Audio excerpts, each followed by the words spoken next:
बेकायदेशीर गांजा विक्री करणारा इसम अटकेत 41,000चा मुद्देमाल जप्त। स्थानिक गुन्हे अन्वेषण शाखेची कारवाई।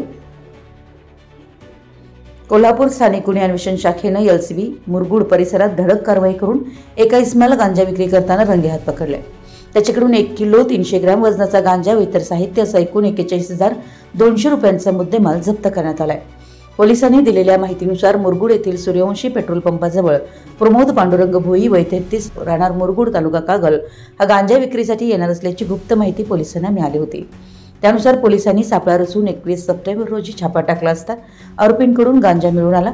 सदर कारवाईत 1 किलो 300 ग्रॅम गांजा व इतर साहित्य असं एकूण 41,200 किमतीचा मुद्देमाल जप्त करण्यात आला।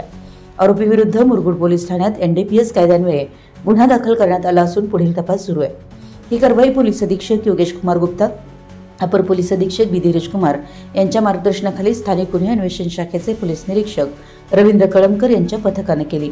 पथकात सहाय्यक पोलीस निरीक्षक सागर वाघ, पोलीस उपनिरीक्षक जालिंदर जाधव, पोलीस अंमलदार संजय पडवळ, अशोक पवार, विजय इंगळे, रोहित मर्दाने यांचा समावेश होता।